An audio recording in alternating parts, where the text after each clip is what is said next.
hands down, that record is going next year. I'm not even asking you. The first race she run, the record will go drop. And I'm talking about the under 20 record. But now I'm starting to dream a little bigger, for, not necessarily next year, but clearly, maybe a couple of years into the future. What about that world record? World record, unbelievable! He's done it again! Thompson pulls here, Thompson Hero wins, 10-6-0, Olympic record! Wow!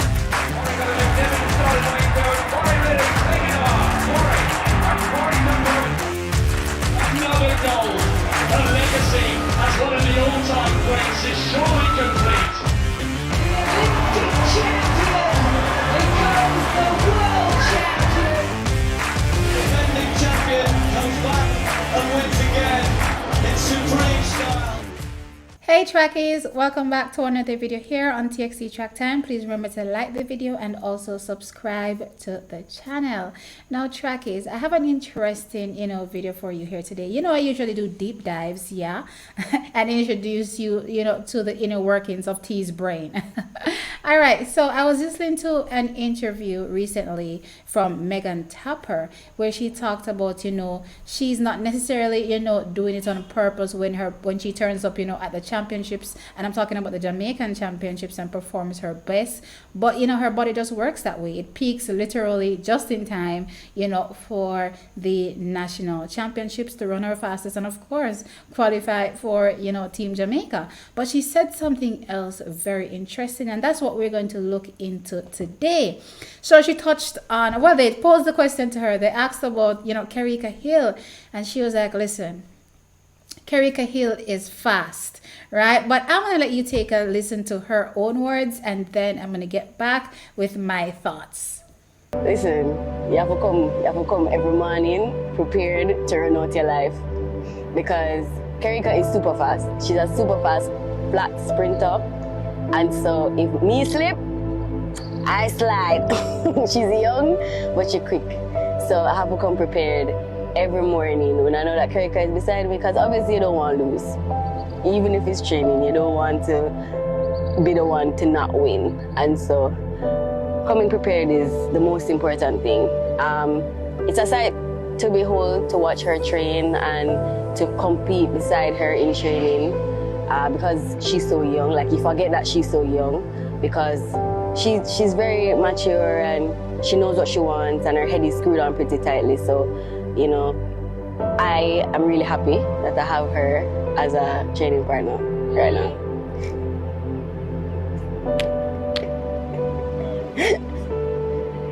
So trackies, there you had it. Megan Tapper, talks about, what it's like working out with Kerrica Hill. And again, as I said, I found it very, very interesting and eye-opening, and it, piqued my brain a little bit. Now, here's my thought process, right? Now, as you all know, earlier in the season, I discussed, about the potential of Kerrica Hill and her, possibly, shattering that under 20, junior record, held by our very own Brittany Anderson. But yeah, I talked about her, getting in there and breaking that record. Everything, all the signs that she was showing, she was definitely, in my opinion, on target to do something absolutely ridiculous. But again, listening to Megan Tapper kind of drove it home some more for me. No, she said, and don't get me wrong, I'm not saying she was losing out, to Kerrica in training, but it kind of hinted that a little bit that Kerrica is such a beast in training, you know what I mean? Because she is so fast. Her flat speed 11.16 seconds. That was yesteryear. I mean last year, right? So it could be potentially much faster this year. And we were also hearing talks of her potentially also, heading to the senior championships and running the flat 100. So the assumption is she's much faster over that 100 meters as well. So that Kerrica in training was always giving her a run for her money. So let's, pull some figures here, right? Earlier on, in April, both of them went to the Velocity Fest, and Kerrica Hill, walked away with the win in that race, running 12.75 seconds, and Megan Tapper was behind her, running 12.99 seconds. Now, off the back of that, right, Megan Tapper came into our national championships. And as she, so eloquently put it, she's up there, with the big girls now. Trials is over, but it's time to hit another gear because World Champs is next. And Trials was hard, but World Champs is going to be harder. And so I'm finally up there with the big girls in my 12-4. So I know that this fine-tuning is going to be what makes or breaks my World Champs experience.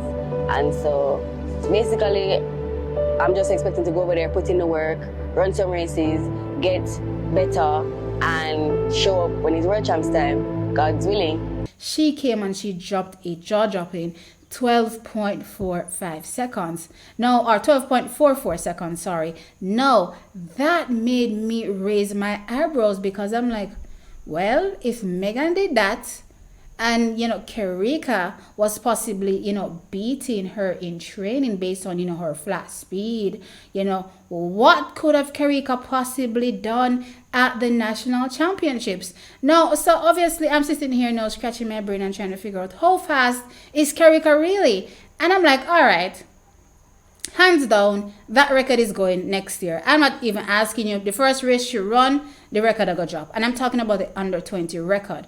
But now I'm starting to dream a little bigger, for, not necessarily next year, but clearly, maybe a couple of years into the future. What about that world record?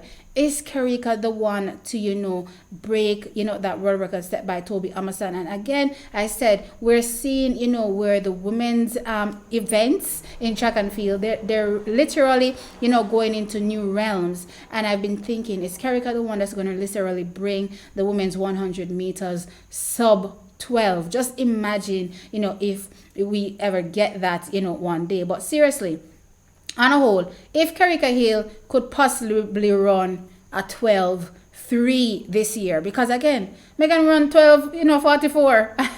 If Megan run 12.44 off the back of, Kerrica's speed, what do you think Kerrica would have run? Do you think she would have gone much faster, or are you saying, all right, this is the hurdles, maybe not necessarily she'd go that fast? What are your thoughts? I'm thinking she'd have gone much faster. I'm thinking someplace around, a flat 12.4 and, of course, a 12.3, high 12.3. If that's the case, come next year, again, as I said, that record is going to go. But again, we'll see a Kerrica Hill that will be challenging the best in the world. And not only that, carving a way for herself towards, that world record in the women's 100 meter hurdles, and of course bringing it into a new realm. We're seeing it with Jadon Hibbert, as a Jamaican, in the men's triple jump. He's carving a path for himself in that event, where possibly in the near future we could see that world record drop, by his hands or by his feet, right? So in the same breath, I'm looking at Kerrica Hill and I'm like, this girl is absolutely phenomenal. I'm like, this record is yours. And I'm talking about the world record. I'm not just talking about the junior record. As I said, that's going the first race she run next year. I'm talking the full 100 meters, the first one that she run, the record gone, right? I'm talking about, the outdoor world record. Could we see, Kerrica Hill potentially challenge that world record? Trackies, let me know your thoughts in the comment section below. Like the video, and subscribe. I'll catch you in the next one. Bye.